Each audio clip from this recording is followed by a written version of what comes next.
Lately, after finals, I've been more drawn to scrolling, especially since school has ended and I have no more immediate tasks to accomplish. A part of my brain just seeks that mindless sort of relaxation. But every time I scroll, there's this thought that keeps on disturbing me. What if these silly videos are what stand between me and my life? What if lying down and scrolling is what will cost me my dreams? There's just no way, right? And here's the thing, I can stomach other obstacles. I can come to terms with balancing my goals with friends and family and my education. I can sacrifice an art session for a friend hangout, a study session for a spontaneous side quest. After all, that means I'm living, right? But to think that these short-form videos that I don't even really enjoy are eating away at my time, my dreams, my creativity, and positive outlook on life. There's just no way, right? So I made this video to help anyone who's also struggling with this to get off their phones and start living again. Rule number 1. Stop looking back. And that means no guilt, no regrets, no "aw damn, I can't believe I scrolled for that long." It's okay to feel something, but at the same time, you can't let that feeling prevent you from the joy that awaits. What's over is over. Time gone is time gone. And we can't afford more time gone feeling guilty and anxious and letting one scroll session ruin your whole day. Forgiveness is key, and so is accountability. So hold yourself accountable enough to move on to a task that truly fulfills you.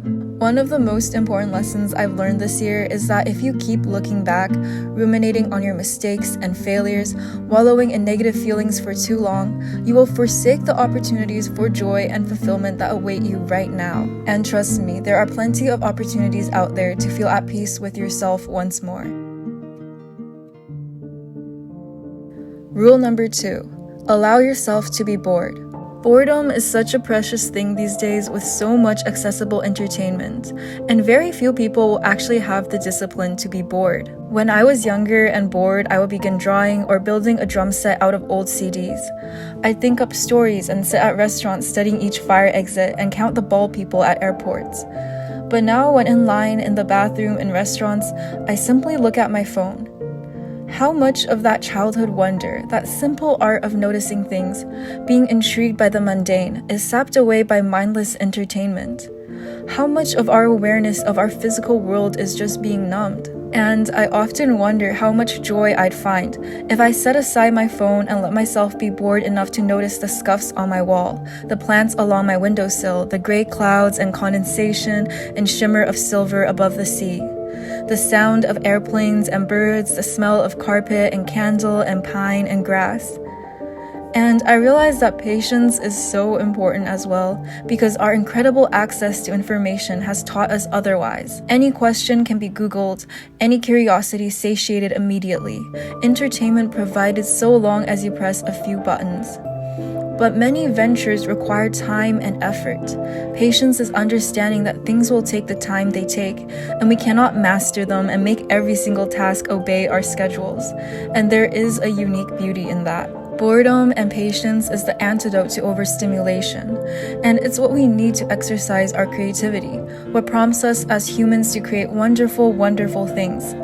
And of course, boredom can be difficult, but treat it as a blessing and allow yourself to be bored enough to create.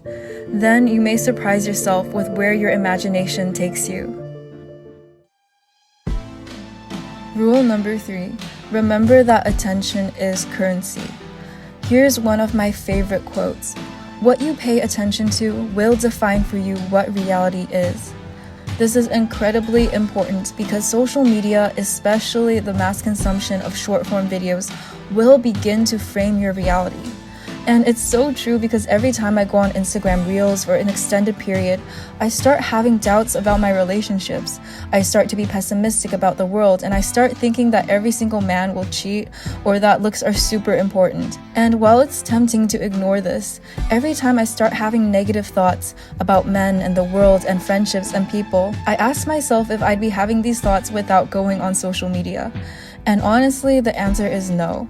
I wouldn't be overthinking, I just live my life. It honestly makes sense that the more you go on social media, the more you believe that the world is social media. And the more you think that everyone else is also addicted to social media, and that the world is doomed. But honestly, when I deleted TikTok 2 years ago, I forgot that people went on TikTok, and I had to ask if it was still a popular thing. And truly, when you stop paying attention to these things, your reality changes. How do you expect to be happy if everything you're consuming has a bias towards negativity and makes you doubtful of everything? Remember, what you pay attention to will define for you what reality is. Rule number 4. Be wary of perfectionism. A lot of us will scroll for different reasons. Either we're avoiding something, we're bored or sad, we're lonely, or in a very specific case, we're perfectionists. And I don't mean perfectionist as that writer or artist that hyperfixates on one sentence and one paintbrush stroke and is never satisfied with their work. I mean the kind that's too afraid to start anything. And you don't even have to be an artist to behave this way. I can only speak from my own experience as someone who does art and likes to write and make maps. I often don't start because I know it's not going to be as good as I want. And that flow state, that state that people want to be in, where you think, yeah, this is the shit, and you're really feeling it, that state is hard to get to, and it requires overcoming a lot of friction. So instead, because I don't know where to begin or I'm too afraid to even start, I resign to scrolling. A lot of us do not dare to commit to something imperfect in reality. Instead of making something good or great, we resign ourselves to a space of pause, where happiness doesn't come at the cost of effort, commitment, and the potential for failure.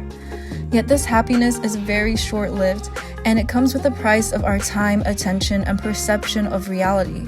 And I guess when I was lying there scrolling, a part of me simply couldn't let that become the obstacle to my dreams. So here's a note for my fellow perfectionists.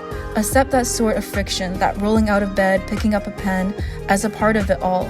Accept that effort and failure is not only good but necessary, and that an imperfect life is better than not truly living at all. So thank you guys so much for watching this video, and I'll see you guys sometime soon.